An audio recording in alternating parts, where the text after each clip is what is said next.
Hey friends, hey family, welcome back to the channel. If you're new here, my name is Crystal Blue. I do Christian content. I also do what's called the Word of the Day.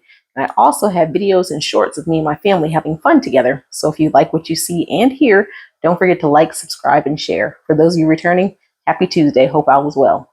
So today we're going to be reading from the book of Isaiah. We're going to be reading from chapter 11, verses 1 through 5. And we're going to talk about bringing things to life and what is to come, i.e., it's the Messiah, by the way. But we're talking about something being dead and coming back to life. I'm going to read the first verse because the first verse is very important when I'm talking about bringing something back to life. All right, again, it's Isaiah chapter 11, verses 1 through 5. And the first verse says, "A shoot will come up from the stump of Jesse. From his roots, a branch will bear fruit." When you see a tree stump, when you think about a stump in the ground, you're thinking it's pretty much dead. It's a stump. It can't do anything. It's just there because somebody's already cut the tree down, right? But a shoot will come up from the stump of Jesse. From his roots, a branch will bear fruit. And what is this fruit? The Spirit of the Lord will rest on him, the Spirit of wisdom and of understanding, the Spirit of counsel and of might, the spirit of the knowledge and fear of the Lord. And he will delight in the fear of the Lord. He will not judge by what he sees or decide by what he hears with his ears.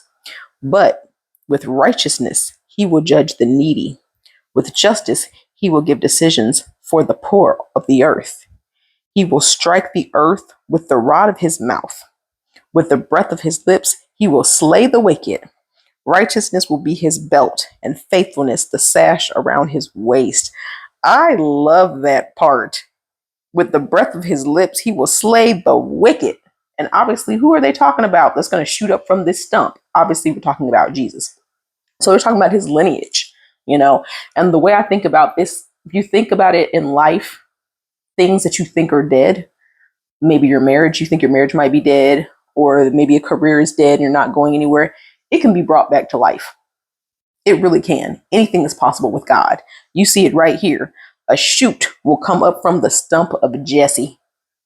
Just because something looks dead doesn't necessarily mean it is dead. So I want to encourage you guys, if there is something that you feel is dead in your life, whether it's a struggling marriage or a job that you feel stagnant in, or whatever the case may be, don't let go of it just yet.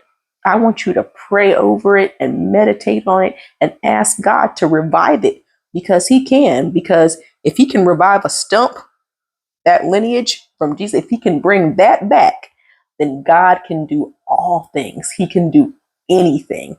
With him, virtually anything can be brought back to life that seems dead. And I just love this whole passage because it talks about all the characters of Jesus and basically his integrity and what he's going to do and how awesome he's going to be once he gets here. But I just love how it talks about, even though there's a stump, something that seems dead, life is going to sprout from it. And that life is the Messiah, which is Jesus Christ, who came and died for our sins. So I hope this encourages you guys just to know that if something seems dead or it feels dead, don't just let it go yet, because there still may be some life in it somewhere. And if you really want that, then ask God, pray about it, fast, do whatever you need to do, and he will revive that stump in your life, whatever that thing is that you feel is dead. Now, let's also remember that God is sovereign. If it's not meant to be revived and you have to let go of it, then let go of it. God will give you something better. Sometimes it's hard for us to let go of things like a relationship or a job because we're scared and we're sad and we don't want to let it go. But we have to know and trust that our Father loves us and he has good and better things for us. So if something is meant to be let go, he'll let you know. But if something can be revived, he'll revive it for you. So either way it goes, God is going to be there either way in the middle of the situation. You just have to put him first. So again, just because something looks dead doesn't necessarily mean that it is. All right. So that was what I wanted to let you guys know about today, give you some insight on, and hopefully encourage you during this time, no matter what you're going through. All right. I love you guys. I hope this blessed you. And Lord willing, I'll see you guys on tomorrow. Have a good one. Bye-bye.